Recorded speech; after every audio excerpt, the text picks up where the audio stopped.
श्री शिवाय नमस्तु भयम। दोस्तों, आप सभी लोग जानते हैं कि 29 दिसंबर 2024 यानी रविवार को पड़ रही है पौष मास की मासिक शिवरात्रि। और दोस्तों, यह वह तिथि है जो पौष मास में पड़ने वाली सबसे बड़ी तिथि है, क्योंकि यह रविवार के दिन पड़ रही है और इसका बहुत ही बड़ा और विशेष महत्व होता है। पूज्य गुरु जी ने कहा है कि अगर कभी भी मौका लग जाए और पौष महीने की रविवार मासिक शिवरात्रि व्रत को बढ़ जाए तो आप लोगों को एक दीपक वाला उपाय तो अवश्य ही करना चाहिए। इन दोनों का संयोग बहुत ही कम आता है।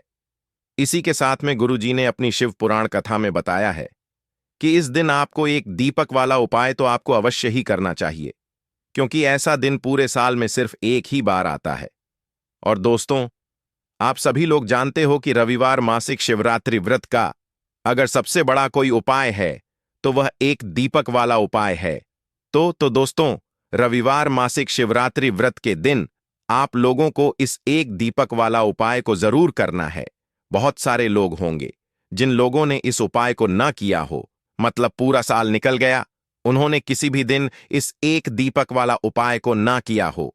पर दोस्तों, आपके पास एक आखिरी मौका बचा हुआ है, जो कि 29 दिसंबर रविवार मासिक शिवरात्रि व्रत के दिन है। इस दिन आप लोगों को इस वाले उपाय को जरूर कर लेना है।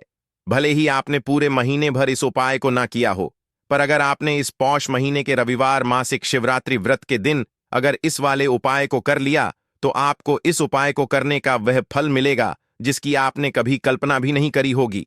इसीलिए आप लोग इस वाले उपाय को एक बार जरूर कर लेना है, ताकि आप लोगों के हाथ से यह मौका ना जा सके और आपको इस उपाय को करने का फल मिल सके। दोस्तों, यह उपाय पंडित जी ने अपनी अभी की ही श्री शिव महापुराण की कथा में बताया है। जी, इस उपाय को आज हम आपको बहुत अच्छे से समझाने वाले हैं। इस वीडियो को देखने के बाद इस उपाय को समझने के लिए आपको कोई और वीडियो को देखने की जरूरत नहीं पड़ेगी। तो चलिए दोस्तों, उपाय को शुरू करते हैं। देखिए, यह इस पौष महीने के रविवार मासिक शिवरात्रि व्रत के दिन यह इतना खास होता है, इतना महत्वपूर्ण होता है। देखा गया है कभी कभी बड़े बड़े पूजा पाठ अनुष्ठान से जो मनोकामना पूर्ण नहीं होते, वह पौष महीने की रविवार मासिक शिवरात्रि व्रत के दिन एक छोटे से उपाय करने से ही आपकी मनोकामना पूर्ण हो जाती है। और बहुत सारे लोगों ने इस उपाय को किया भी है और उनको इस उपाय को करने का फल भी जरूर मिला है। अगर आप लोग भी इस उपाय को करना चाहते हैं तो आप इस उपाय को पहले अच्छे से समझ लेना, सुन लेना, उसके बाद करना। आपको इस उपाय का फल जरूर मिलेगा। और इस उपाय को कर लेने से आपके घर में चाहे किसी भी प्रकार की दुख और समस्या क्यों ना चल रही हो, आपको उसका कारण भी नहीं पता है कि भाई यह समस्या किस कारण से चल रही है, उसका कुछ भी कारण हो सकता है, जैसे पितृदोष हो सकता है या किसी भी तरह का मंगल दोष भी हो सकता है। तो इस दिन आप लोगों को ये वाला उपाय कर लेना है। यह एक ऐसा उपाय है जिस उपाय को अगर किसी विशेष दिन पर किया जाए तो भाई उस विशेष दिन का जो है वह तो हमें मिलता ही मिलता है, पर हमने उस दिन पर इस उपाय को किया है तो हमें उससे भी बड़ा फल मिलता है, और फल बहुत जल्दी मिलता है, क्योंकि आप इस उपाय को बहुत ही बड़े और विशेष दिन पर कर रहे हो। तो चलिए अब उपाय के बारे में बात करते हैं, लेकिन उससे पहले आप लोगों को यह जानना आवश्यक है कि आखिर यह उपाय किस समय करना है, किसको करना है और कैसे करना है। तो चलिए हम आगे आपको वीडियो में एक एक करके बता देते हैं। लेकिन उससे पहले अगर आप लोग हमारे चैनल पर पहली बार आए हैं या फिर मेरी आवाज़ आज पहली बार सुन रहे हैं तो हमारे चैनल को सब्सक्राइब जरूर कर लेना और इस वीडियो को लाइक करके कमेंट बॉक्स में श्री शिवाय नमस्तुभ्यम ओम नमः शिवाय जरूर टाइप कर देना।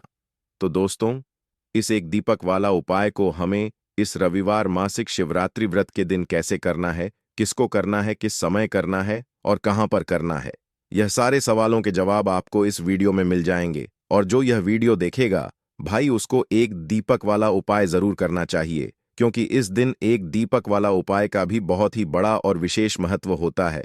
और जब बात आ जाए एक दीपक वाला उपाय की तो यह सोने पर सुहागा वाली बात हो जाती है और यह एक बहुत ही बड़ा उपाय हो जाता है इस रविवार मासिक शिवरात्रि व्रत का। तो अब दोस्तों, इस एक दीपक वाला उपाय को आखिर करना किसको है, सबसे पहले हम लोग वह बात जान लेते हैं। तो देखो, घर की जो बड़ी माताएं बहनें होती हैं, उन माताओं बहनों में से कोई भी एक बड़ी माता बहन इस उपाय को कर सकती है। और दोस्तों, अगर आप चाहे तो अपने घर में से सभी सदस्यों को भी इस उपाय को करवा सकते हैं। अगर किसी व्यक्ति की खुद की कोई मनोकामना है, खुद की कोई दुख और परेशानी है जो कि वह अपने लिए ही करना चाहता है, इस वाले उपाय को तो वह खुद अपने लिए भी कर सकता है। बाकी अगर कोई घर में से ऐसा है जो कि अपने पूरे घर परिवार की सुख और शांति के लिए यह वाला उपाय करना चाहता है, तो भाई वह भी कर सकता है। उसमें भी कोई दिक्कत वाली बात नहीं है। कहने का मतलब यह है कि इस उपाय को हर एक सदस्य भी कर सकता है और पूरे घर परिवार के सदस्य के लिए घर की बड़ी माताओं बहनों में से कोई एक माता बहन भी कर सकती है। माताएं बहनें अगर घर में उपस्थित ना हो या वह यह वाला उपाय ना कर पा रही हो, तो फिर घर का कोई बड़ा सदस्य भी इस एक दीपक वाला उपाय को कर सकता है, चाहे फिर वह पुरुष ही क्यों ना हो। उसमें कोई भी दिक्कत वाली बात नहीं है। उसके बाद में दोस्तों, जो अगला प्रश्न निकल कर आता है वह यह आता है इस उपाय को लेकर कि आखिर इस उपाय को हमें किस समय करना है, सुबह के समय करना है कि शाम के समय करना है। तो देखो, इस वाले उपाय को आप लोग सुबह के समय भी कर सकते हो और शाम के समय प्रदोष काल में भी कर सकते हो। अब अगर आप पूछो कि भाई सबसे उत्तम समय कौन सा रहेगा इस एक दीपक वाला उपाय को करने का, तो हम आपसे बस यही कहेंगे कि इस उपाय को आप सुबह के समय करेंगे तो ज्यादा बेहतर होगा। बाकी अगर प्रदोष काल शाम के समय भी करेंगे तो भी अच्छा होगा, उसमें कोई भी दिक्कत वाली बात नहीं है। तो अब दोस्तों, जो अगली सबसे बड़ी और महत्वपूर्ण बात आती है वह यह आती है कि सुबह अगर हम उपाय को करेंगे तो हमें कितने बजे से लेकर कितने बजे तक के बीच में करना है, और शाम के समय प्रदोष काल में करेंगे तो हमें कितने बजे से लेकर कितने बजे के बीच में करना है। तो देखो, सुबह जितनी जल्दी हो सके आप उपाय को करने की कोशिश करना। बाकी अगर किसी कारणवश लेट भी हो जाओ, थोड़ी देर भी हो जाए, तो 10 या 11 बजे तक भी आप उपाय कर लेना, पर 12 बजे से ज्यादा देरी ना हो। ठीक है, इस बात का ध्यान रखना। उसके बाद में दोस्तों, अगर शाम के समय प्रदोष काल की बात करें, प्रदोष काल का जो समय होता है वह शाम के 6 बजे से शुरू हो जाता है। मतलब शाम के 6 बजे से लेकर 7 बजे के बीच का जो समय होता है, यह समय प्रदोष काल का समय होता है। तो आप इस उपाय को 7 या 8 बजे के बीच में भी कर सकते हो। मतलब शाम के 6 बजे से रात 8 बजे के बीच में आप कभी भी इस वाले उपाय को कर सकते हो, उसमें कोई भी दिक्कत वाली बात नहीं है। देखिए, आज के इस पूरे वीडियो में हम एक महा उपायों के बारे में जानेंगे जो कि आपकी अलग अलग मनोकामना की पूर्ति के लिए होने वाले हैं। देखिए, इन उपायों के माध्यम से आपके जीवन में जो धन से जुड़ी समस्या है वह सभी दूर होगी। नौकरी प्राप्ति में यदि आपको समस्या आ रही है, व्याप अच्छे से नहीं चल पा रहा है, और साथ ही साथ जीवन की समस्त समस्याओं को दूर करने के लिए आपको यह चमत्कारी उपाय करने हैं। चलिए दोस्तों, जान लेते हैं। पहले महा उपाय के बारे में देखिए दोस्तों, यदि आपकी ऐसी कोई भी मनोकामना जो परिपूर्ण नहीं हो पा रही है, आप उपाय कर करके थक चुके हैं, लेकिन आपको ऐसा लगने लगा है कि महादेव आपकी सुन ही नहीं रहे हैं, या फिर आपके घर में धन को लेकर बहुत ही अधिक समस्या है, और यदि आप चाहते हैं कि घर में हमेशा सुख समृद्धि बनी रहे, देखिए दोस्तों, इस उपाय को करने के लिए सबसे पहले तो आपको एक पीपल का पत्ता लेना होगा। देखिए, शिवरात्रि का दिन है तो आप इस दिन पीपल का पत्ता पीपल के वृक्ष से तोड़ सकते हैं, और साथ ही साथ रविवार के दिन और साथ ही साथ मासिक शिवरात्रि के इस महासहयोग में यदि आप इस उपाय को करते हैं तो इस उपाय का आपको 4 गुना फल प्राप्त होने वाला है। तो सबसे पहले तो आपको एक पीपल का पत्ता लेना है, इसी के साथ में आपको मात्र थोड़ा सा शहद लेना है, इसी के साथ में आपको 7 यानी कि 7 अक्षत के दाने लेना है जो कहीं से भी टूटे हुए खंडित नहीं होने चाहिए। इसी के साथ में आपको लेने होंगे एक चुटकी काले तिल। काले तिल आप 11 भी ले सकते हैं, 21 भी ले सकते हैं, 51 भी ले सकते हैं, जितने भी आपके पास हैं उतने ले सकते हैं। देखिए दोस्तों, आपके पास जो पीपल का पत्ता है, सबसे पहले तो उस पीपल के पत्ते पर आपको शहद की 7 बिंदियां लगानी है। देखिए, गुरुजी ने यहां पर एक विशेष जानकारी दी है कि जब भी आप यह 7 बिंदियां लगाएंगे तो आपको अपनी जो भी विशेष मनोकामना है उसे मन में सोचते रहना है। अब दोस्तों, आपके पास जो 7 चावल के दाने हैं उन्हें आपको उसी पीपल के पत्ते के ऊपर रख देना है। देखिए दोस्तों, जब आप 7 चावल के दाने पीपल के पत्ते पर रखेंगे तो आपको अपना नाम और अपनी गोत्र को मन में बोलना है। अब इसी पीपल के पत्ते के ऊपर आपके पास जो एक छुटकी काले तिल हैं, उसे भी आपको रख देना है। अब दोस्तों, इस पीपल के पत्ते को दोनों हाथों में रख करके आपका जो पूरा घर के प्रत्येक कोने में, प्रत्येक कमरे में इस पीपल के पत्ते को लेकर के आपको घूम जाना है। केवल बाथरूम और शौचालय को छोड़कर के सभी कमरे में घूम जाना है आपको लगातार। ओम नमः शिवाय या फिर श्री शिवाय नमस्तुभयम इस मंत्र का जाप करते रहना है। अब दोस्तों, इस पीपल के पत्ते को लेकर के सीधे आपको पहुंच जाना है किसी भी बहते हुए जल में, सरोवर के पास। वहां पर आपको अपना नाम और अपनी गोत्र को बोलते हुए और अपनी जो विशेष मनोकामना है उसे बोलते हुए इस पीपल के पत्ते को आपको जल में प्रवाहित कर देना है। देखिए दोस्तों, गुरुदेव ने बताया है कि यदि आपके घर के आसपास कोई भी नदी, तालाब, सरोवर नहीं है तो इस पीपल के पत्ते को आप पीपल के वृक्ष के नीचे या फिर बेलपत्र के वृक्ष के नीचे भी रख करके आ सकते हैं। वहां पर भी आपको अपना नाम और अपनी गोत्र को बोलना है और अपनी मनोकामना को बोलते हुए वापस आपको अपने घर आ जाना है। गुरुजी ने बताया है कि जो भी व्यक्ति 29 दिसंबर पौष मास की रविवार शिव चतुर्दशी पर इस उपाय को कर लेता है, उसकी सारी कामनाएं स्वयं हमारे महादेव परिपूर्ण करते हैं। अब दोस्तों, हम जान लेते हैं दूसरे विशेष उपाय के बारे में। देखिए, इस उपाय के माध्यम से आपके घर में सुख, शांति, समृद्धि और धन संपदा हमें बढ़ती रहेगी। आपका जो दुर्भाग्य है वह दूर होगा। माता लक्ष्मी हमेशा आपसे प्रसन्न रहेगी। देखिए, इस उपाय के लिए आपको एक दीपक लेने हैं।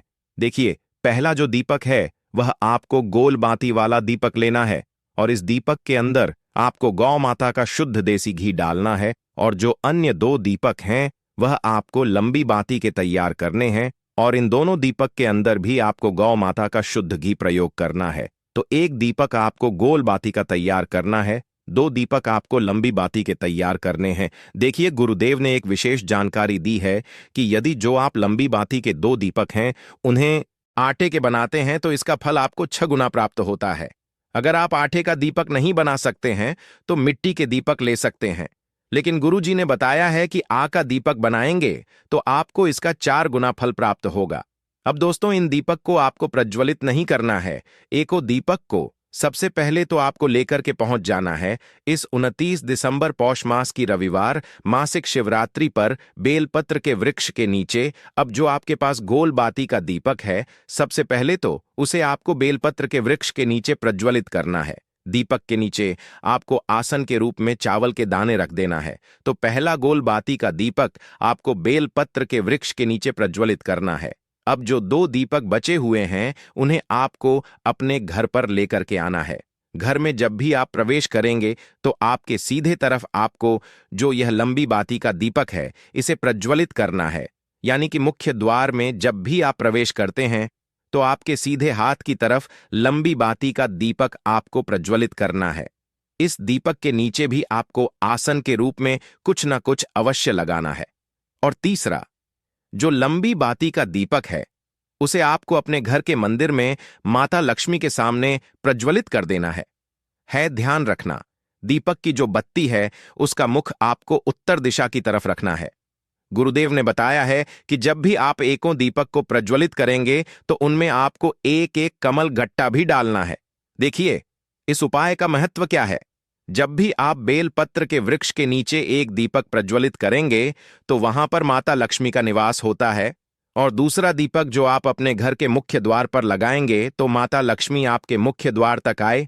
और जब भी आप तीसरा दीपक प्रज्वलित करते हैं तो माता लक्ष्मी आपके घर के मंदिर में निवास करती है। तो इस प्रकार से आपको यह विशेष उपाय भी करना है। अब हम जान लेते हैं तीसरे महा उपाय के बारे में। देखिए, इस उपाय के माध्यम से भी आपकी मनोकामना पूर्ति होने वाली है। देखिए, इस उपाय के अंतर्गत यदि आप अपना घर खरीदना चाहते हैं या फिर यदि आप अपने जीवन में मन चाहे वर्ग की प्राप्ति करना चाहते हैं या फिर यदि आप मनचाही नौकरी की प्राप्ति करना चाहते हैं तो ऐसी मनोकामनाएं को परिपूर्ण करने के लिए आपको यह उपाय करना चाहिए। देखिए, इस उपाय का फल आपको 4 गुना प्राप्त होने वाला है क्योंकि कल मासिक शिवरात्रि है। देखिए, इस उपाय के लिए मात्र आपको एक लोटा शुद्ध जल लेना है तांबे के पात्र के अंदर अपने घर से। अब दोस्तों, इसी के साथ में आपको मात्र एक चुटकी हल्दी लेनी है। इसी के साथ में आपको लेना होगा एक चावल यानी कि अक्षत का दाना। चावल का दाना कहीं से भी खंडित नहीं होना चाहिए। और इसी के साथ में आपको लेना होगा एक लाल फूल। देखिए, लाल फूल आप किसी भी प्रकार का ले सकते हैं, केवल आपको फूल जो है वह लाल ही लेना है। अब दोस्तों, सबसे पहले तो आपके पास जो एक छुटकी हल्दी है, एक चावल का दाना है और एक जो आपने लाल फूल लिया है, उन एकों कांप उस पात्र के अंदर डाल देना है। अब दोस्तों, इस कलश को आपको दोनों हाथों से पकड़ना है और इस कलश को सीधे लेकर के आपको पहुंच जाना है पीपल के वृक्ष के नीचे। ध्यान रखें दोस्तों, कल रविवार का दिन है, साथ ही साथ मासिक शिवरात्रि की पवित्र तिथि है, तो इस उपाय को आप रविवार के दिन कर सकते हैं। और इसी के साथ में आपको एक गोल बाती का दीपक भी लेना होगा। देखिए दोस्तों, सबसे पहले तो आपके पास जो एक लौटा शुद्ध जल है, इसे आपको पीपल के वृक्ष की जड़ में धीरे धीरे समर्पित कर देना है, हरिहर महादेव का मन में स्मरण करते हुए।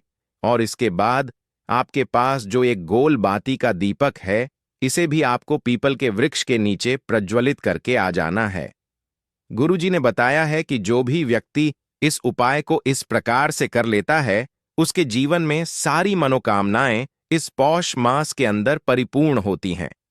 तो दोस्तों, यह थे पूज्य गुरुजी द्वारा बताए गए कुछ बहुत ही खास उपाय। अगर आपको जानकारी अच्छी लगी हो तो वीडियो लाइक करिएगा। मिलते हैं फिर एक नए वीडियो के साथ। श्री शिवाय नमस्तुभयम।